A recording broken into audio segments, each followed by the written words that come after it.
Ursula von der Leyen has travelled to India in a bid to unlock trade deal talks after Boris Johnson's successful trip to the country.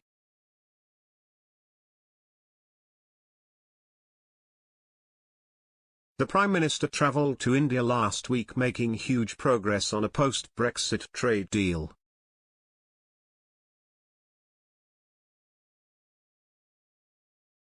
Mr. Johnson told negotiators to get a free trade agreement, FTA, done by Diwali, in October, as he celebrated a massive push during the meeting in New Delhi on Friday.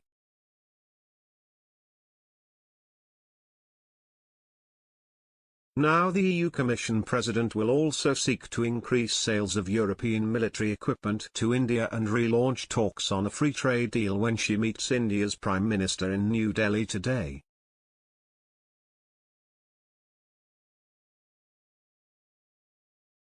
Ms von der Leyen's visit is part of Western efforts to encourage India to reduce its ties to Russia after Moscow's invasion of Ukraine.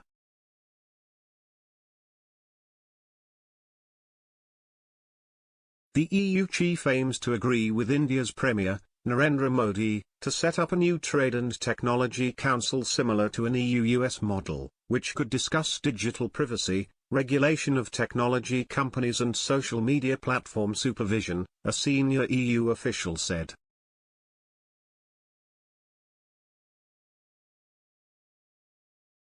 The EU and India will also likely agree to relaunch free trade talks, which were frozen in 2013 over differences including tariff reductions and patent protection, and have not moved forward significantly since an EU-India virtual summit in May 2021.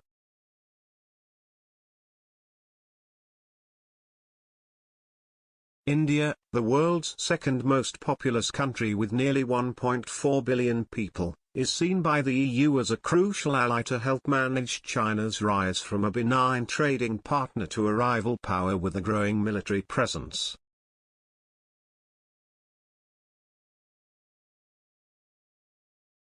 A 2020 study by the European Parliament put the benefits of a trade deal for the EU with India at up to €8.5 billion, although the estimate was made before Britain's departure from the bloc.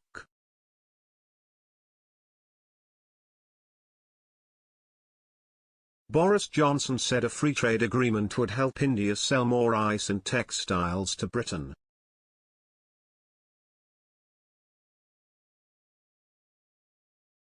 British trade with India, the world's second most populous country with nearly 1.4 billion people, was worth £23 billion in 2019, much lower than the UK's trade with some much smaller economies such as Ireland.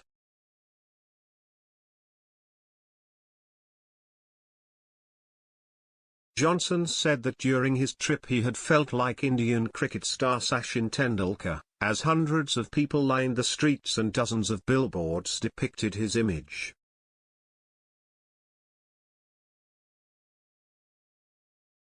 "I had an amazing reception," he said. "My face was everywhere to be seen."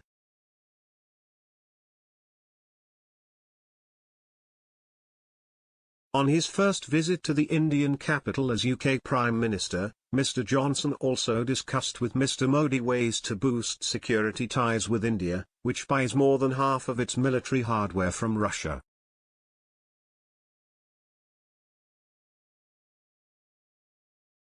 India's Foreign Secretary, however, said Johnson did not put pressure on Modi over New Delhi's position on Russia's invasion of Ukraine.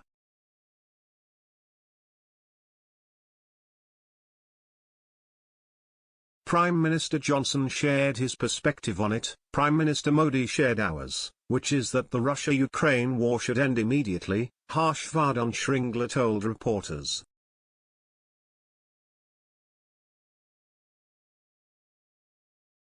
There was no pressure of any kind.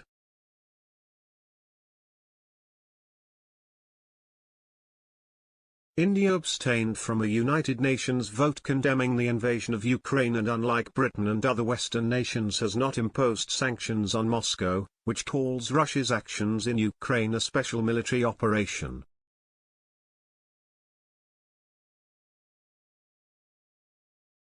Johnson said after meeting Modi it was unlikely India would end its long-standing ties with Russia.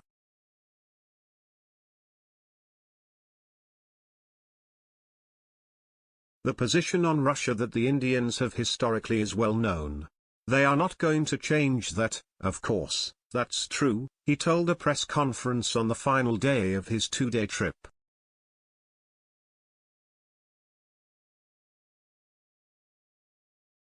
But they can see what is going on and there is an increasing appetite to do more with the UK.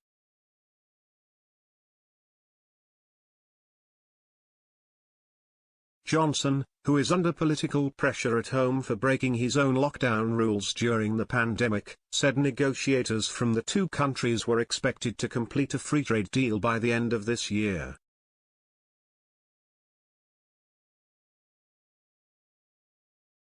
"We're telling our negotiators to get it done by Diwali in October. This could double our trade and investments by the end of the decade," he said.